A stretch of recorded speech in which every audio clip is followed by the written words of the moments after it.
blocks, all stepping stone.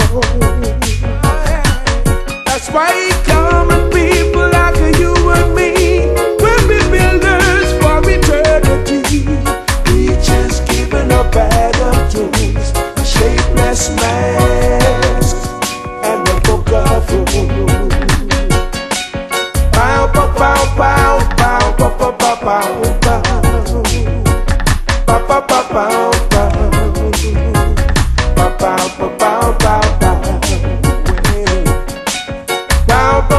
bow, bow, bow,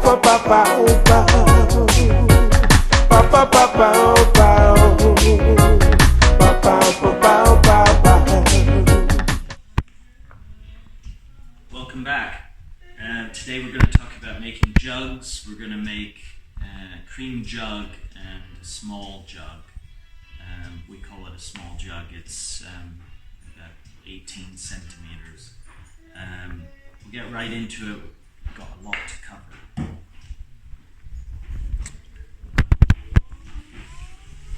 Centered. So this is a pretty traditional jug shape. Up and in. Kind of open the base.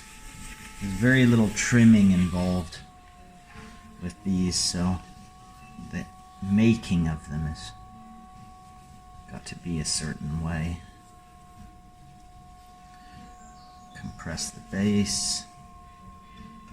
Never forget to compress the base. And we'll pull our walls. First pull is straight in.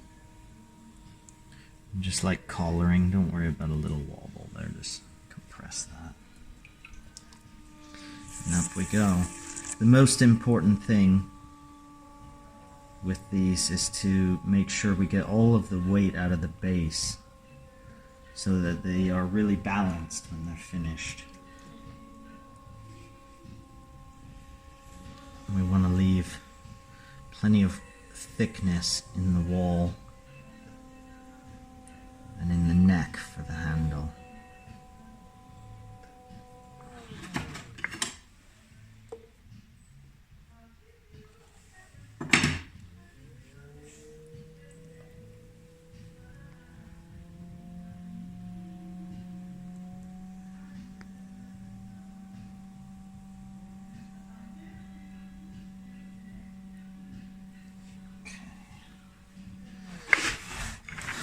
Water out of there.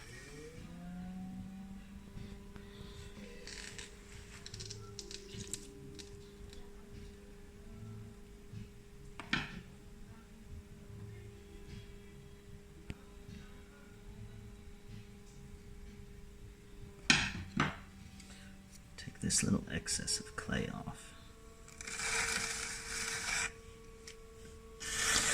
And our undercut for our wire.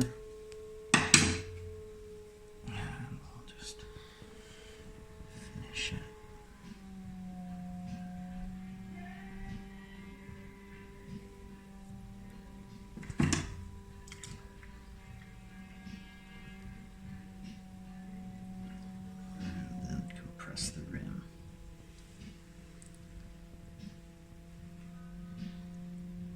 Yeah, see how much weight we've left in the rim. This is really important later on.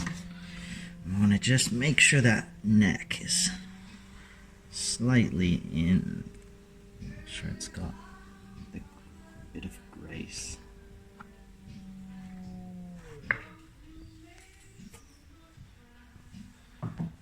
So I'll just show you here, I've cut one.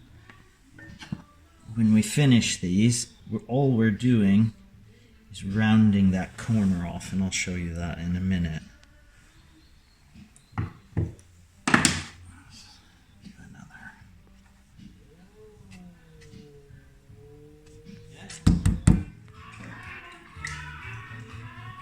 So,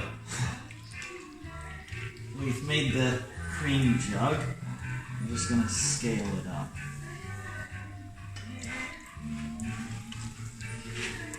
I'll show you. The principles are just the same.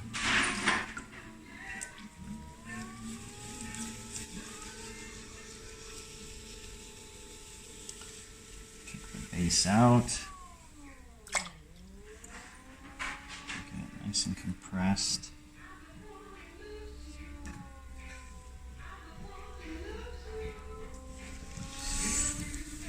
And we're just going to head up and in with it. This first move up and in is just to get a nice even wall thickness, really. Almost just pushing it into shape. And then we can start pulling because we've already addressed where the corner is on the inside. Just keep it going up and in.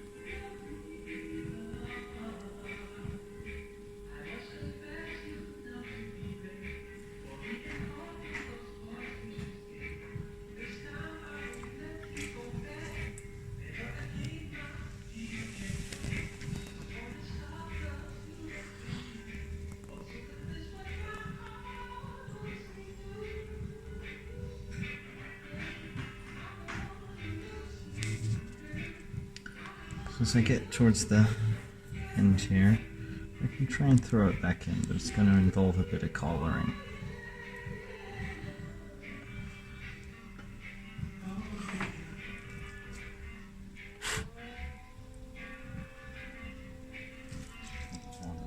Base.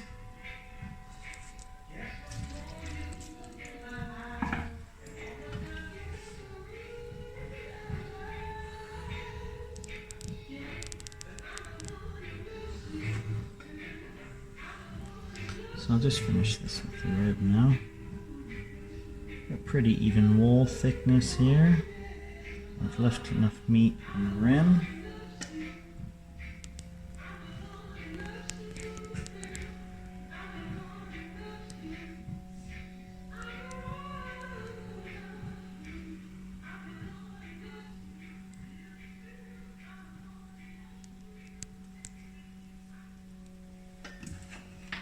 Take a wood knife.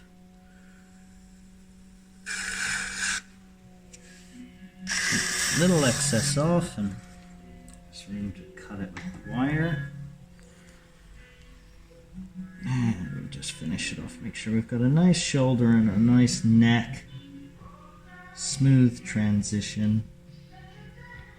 I've left a lot of meat in the rim, which I'm going to need for the spout and the finishing. Just make sure it comes back out a little.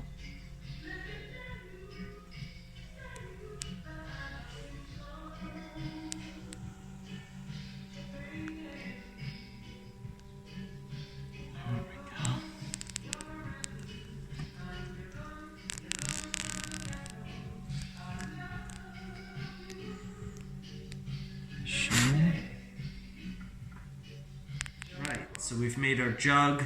Now we need to do the spout. You can see the thickness in the rim. I've let these set up for about 20 minutes so that they don't warp badly when I'm going to start distorting the rim. What I'm basically going to do is create a throat and a spout by just holding on to the rim and just subtly shaping that. I can just tuck that back in. But I've created a throat for the pour. I've also created an edge so that the liquid will not dribble. It needs to cut the flow.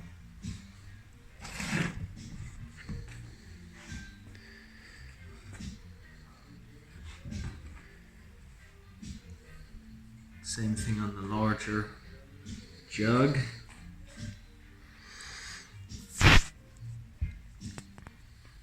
Just be gentle.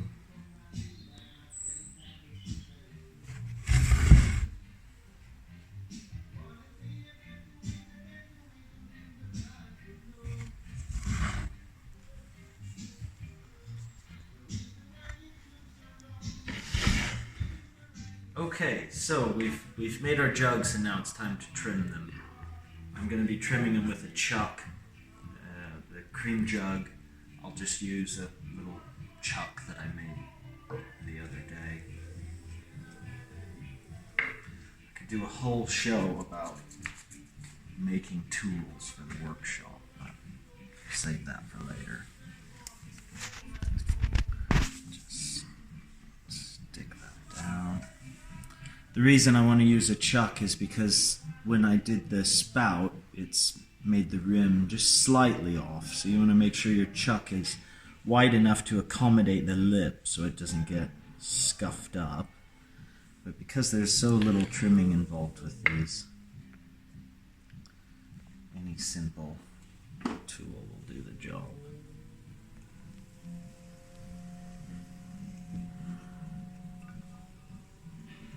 All I'm really doing is softening the edge.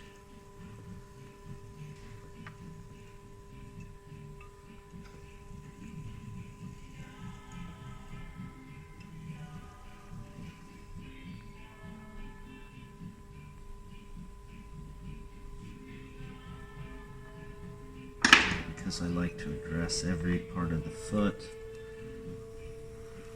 Just quickly go across that.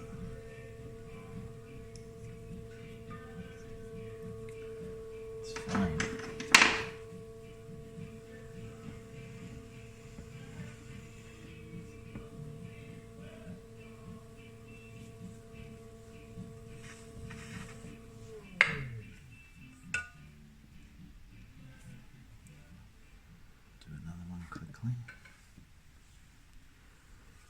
The nice thing about a chuck is, especially when you're working in production, you can just move on to the next one. There's no need really to mess around with centering or anything.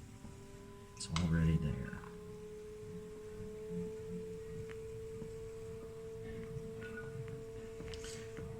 Same process as the last one. Just want to make sure we've removed that extra little bit from where we undercut it for the wire. And also this is our chance to create a bit of an edge here for shadow so that the pot doesn't look like it's stuck to the table.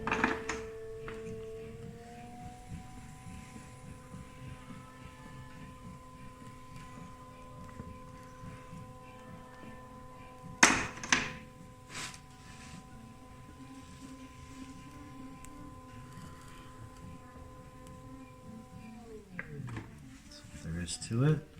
So I'll just quickly show you that the larger jug is the same process. I'm just using a slightly larger chuck.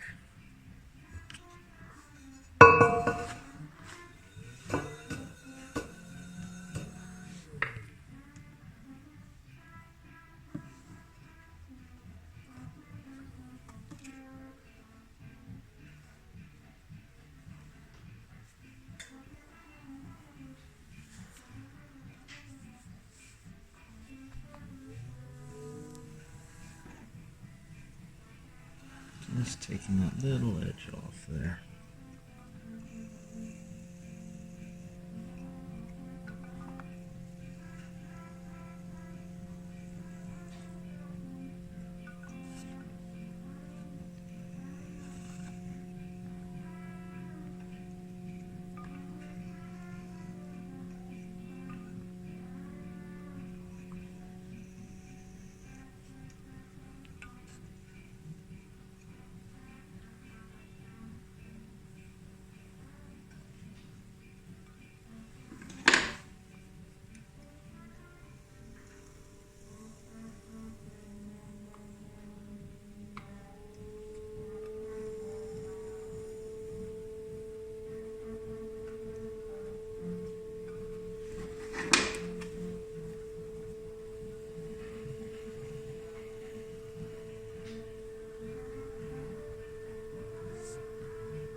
Easy a chuck makes your life. I'll just pop the next one in. And off we go.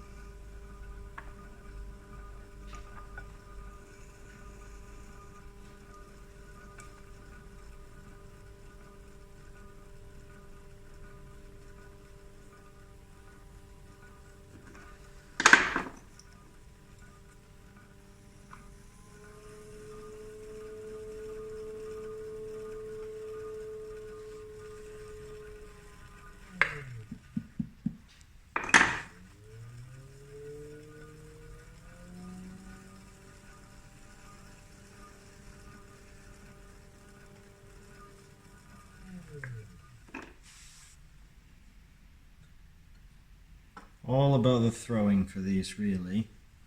So there's the trimmed jug. So we've thrown and trimmed our jugs. Now it's time for handles. It's not a jug without a handle. I guess it could be if it was small enough. I'll do the small one first, and then I'll do the big one. I've made these handles in advance. Talk about that in another program. So just cut that where I want to attach it.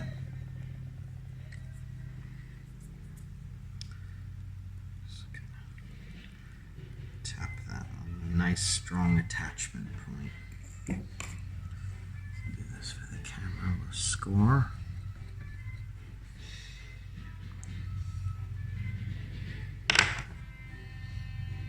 Slip on there. I always like to score on both sides just to make sure it's secure attachment. And just wiggle that into place. See how that's got a nice strong attachment point now. So I'll take it and I'll just eye up for the length.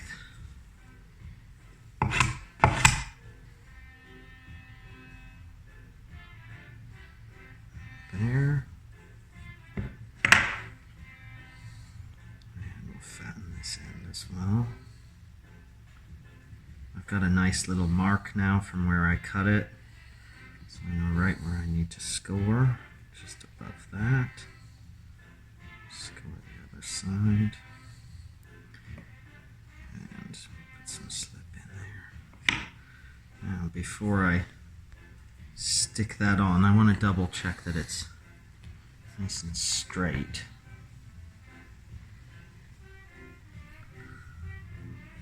Nothing wrong with crooked handles, I just prefer ones that are straight. And just stick that down.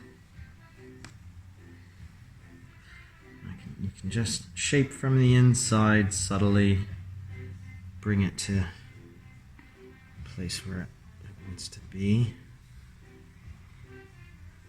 Looks pretty good. So clean up that extra slip with just any kind of paintbrush you've got around.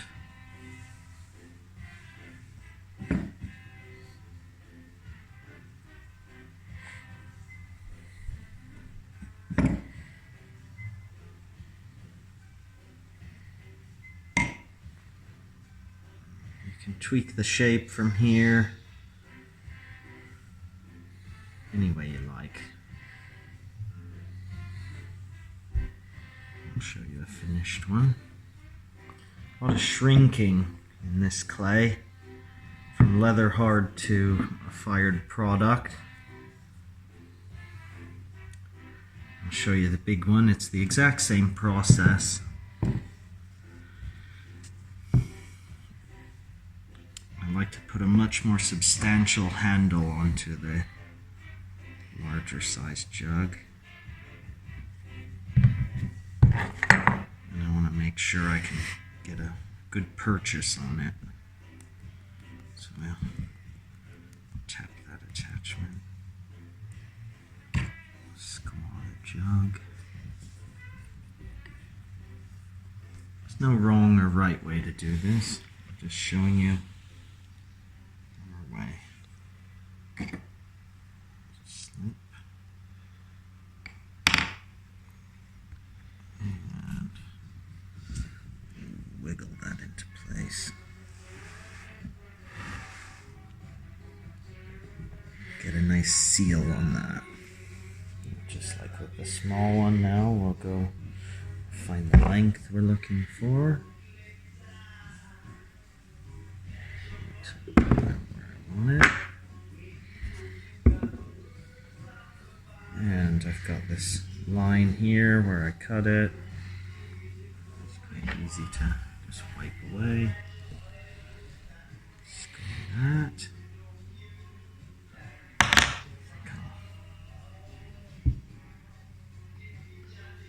Thicken that up a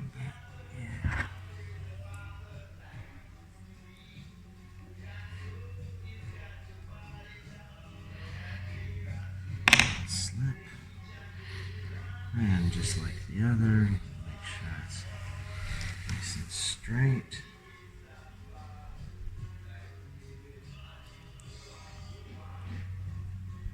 And stick it down.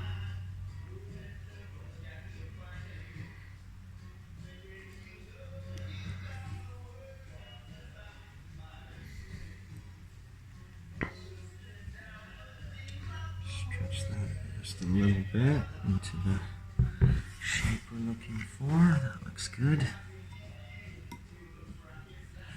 And with a clean brush, get rid of that extra slurry. Same at the bottom.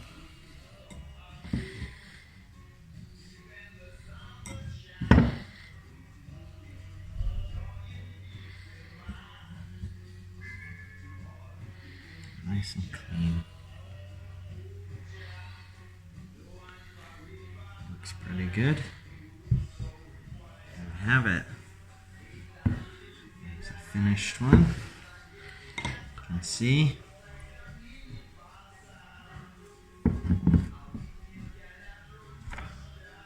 Thanks for watching.